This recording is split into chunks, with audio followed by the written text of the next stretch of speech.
I am your friend, Dr. Charles Apoki. I want to take my bearing from Jeremiah chapter 5, verse 26. For among my people are found wicked men.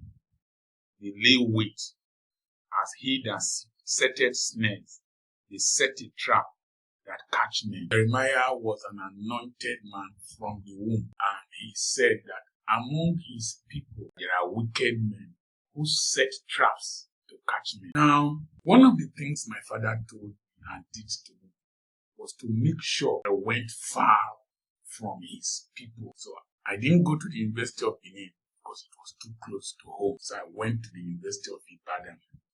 And he told me, go far from home. And I went to the east and stayed there for 15 years until I was 40. By then he had died. I am the oldest grandchild of Apoki, but I don't contend and contest with the other great grandchildren for land or whatever. I don't, because I know that I will get into difficulties, spiritual, physical difficulties. So I stayed away and still stay away. When I started this online social media activity, the greatest challenges I had, the greatest critics, the greatest attacks were from people close to me, people residing in the same city, the same town, and young men from my tribe attacked me, called me all kinds of names. One of the challenges people have at the base of the pyramid, particularly those you are close to, will always wonder, where is this one from? Who does he think he is? And some of them have been superstars around. And when you come as a new kid in the block, who does he think he is? In fact, pastors held meetings that they should not invite me to their churches. At a point, they questioned whether I was a medical doctor, and one of them that was bold enough called me, "Are you really a medical doctor?" He said, "Which university did you attend?" I told him I attended the University of Ibadan. I quoted my matriculation number. I attended FGC Warri. I told him I was house captain of National House. I told him I went to Government College. I quoted my school number. Then I quoted several others. He said, "Why am I talking like that?" I said, I've always known from childhood, from when I started practicing medicine, that one day people will question my identity, because I knew today would come. I knew it when I was walking towards. So they doubted my being a medical doctor. One of my in-laws called me fake doctor. Another one called me Ogoy Quokka. They said all kinds of things. They called me a miser. In fact, they called me from where they were playing Scrabble. That people here are saying that I'm a miser. I said, yes, I'm a miser, a stingy person. That's how I have managed to train 3 children overseas. That's why I have managed to build whatever I have built. They told me I didn't used to dress well. I told them it's only a madman that wears his best clothes to the farm, and that I was at my farming season. They criticized my messages that I was only talking about development and capacity building, that I was, he don't mind him, he's a motivational speaker. See, Jesus did not come to motivate us. They did not tell us that you are the head and not the tail. I came that thou may have life and have it more abundantly. All kinds of things. All power has been given. Jesus was the greatest motivator. Oh, I talk about money. But 99% of all the parables and examples Jesus gave were transactional parables. Transactional parables. But my mind was very far away from them. The schools I attended, many of them did not attend. And I saw one young boy that attacked me on my 60th birthday in the marriage I went to. He was looking all kind, and he hid away from. And so if you have to be a man of value, when you are at the base of the pyramid with the crowd, ignore their talks. Jealously guard your heart.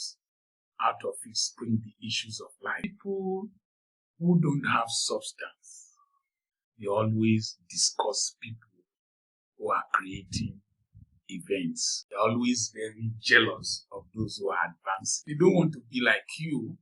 They want you to be like them so that you can settle at the same level and they can cry the same cry. There is no money in Ugeli. Ugeli is not this. Ugeli people are not giving. Nigeria is no. They will criticize. They will say, about me, you come for me, I come for you. Somebody made a lousy comment when I talked about the killing of soldiers in Aba. He fired. I whipped him to 3 a.m. I'm unemployed. I don't have any work. I can stay without going to work. I was still comfortable. I was still feel well. I fired him to 3 a.m. and I didn't hear from him. One person from, say, a crazy German sniper attacked me. I whipped him and he came again, sprayed something in his eyes like a madman. He didn't know me, I'm a certified madman. And I whipped him a third time. He didn't come out again. He couldn't respond to what I said.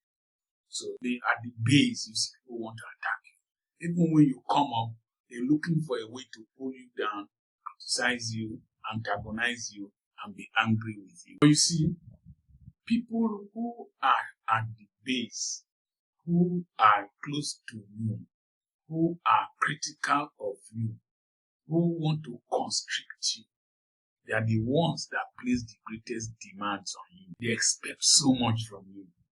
They want you to do so much for them. And if you don't do, they will be angry.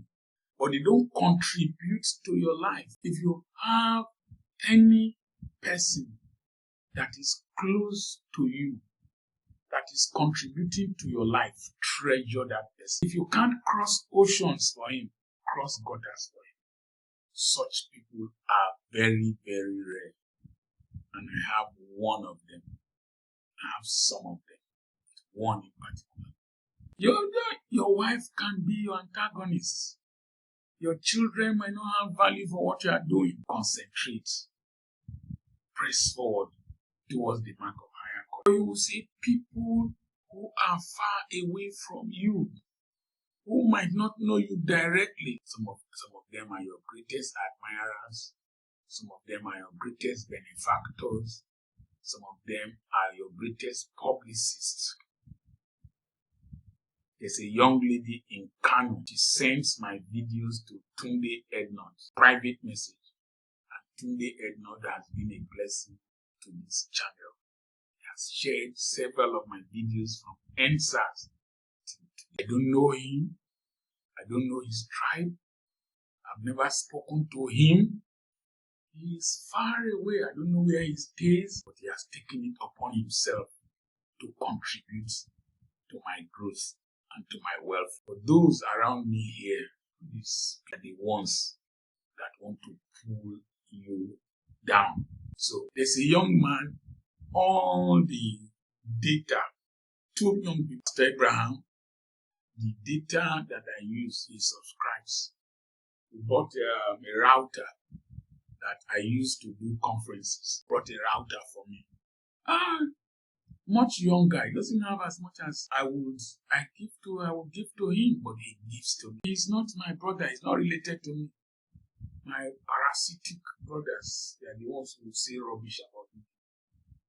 As I am now, I have nephews who their father is my brother, or was my brother, who can open their mouths and insult me as I am. Somebody who will not be allowed to come near the car that brings me to preach, will open his teeth are dirty. He has body odor. When he was working in the poultry, the woman working with it told him that you smell. In a poultry, for your smell to overwhelm poultry means that you are really a dustbin. Brought him to help him, to train him. He sent messages after I left my house to attack me. Another one, several of them. They've been a thorn in my flesh. And my father warned me to keep clear of them, but I disobeyed and I've seen the consequences. There are people very close to you, family people, classmates, associates, working in the same place, neighbors, your church people. You don't know the wickedness of church. They might be the most critical of you. Excel and succeed without the tribesmen sometimes. As I was coming from from Lagos, the Medu group booked a flight. I got to the airport late because of the traffic from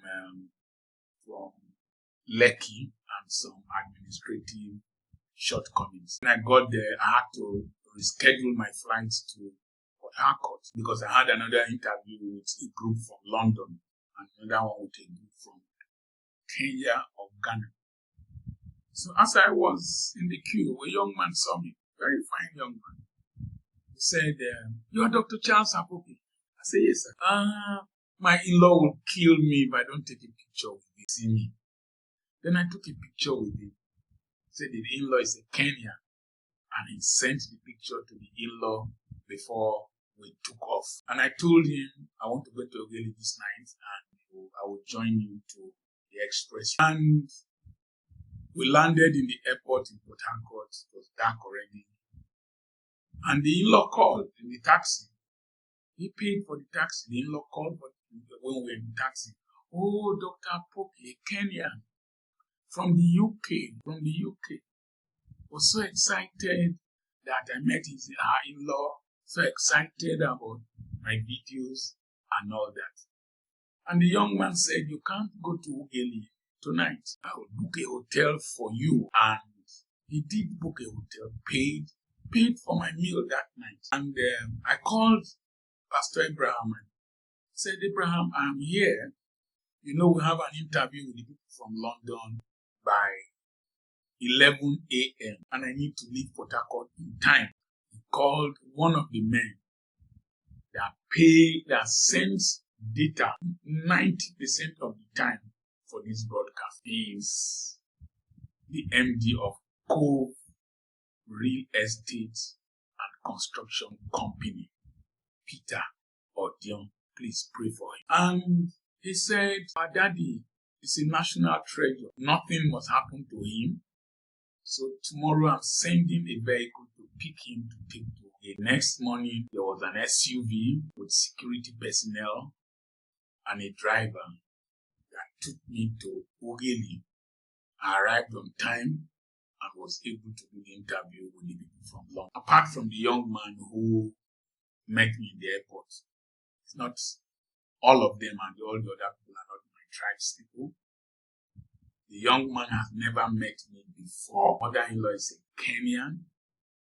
The person who paid for the logistics to take me to Oweli, not from my tribe, not my neighbor or whatever. You now see that all the calls I have received recently are people who are far away from me. You see, when cocoa goes to Switzerland, it comes back as chocolate, and people from Ghana, Cote d'Ivoire, Nigeria buy it at a higher price. People close to you can be crabs in your life and they will pull you down if you're not careful. Progress without them, excel without them. That is a warning you must have in your head. And don't be sentimental. Be responsible to them, but look away from them. And as far as your eyes can see, it's a future you can create. And you walk away from lots and walk towards the land that God has promised. I'm just starting, but I'm sharing some wisdom with you.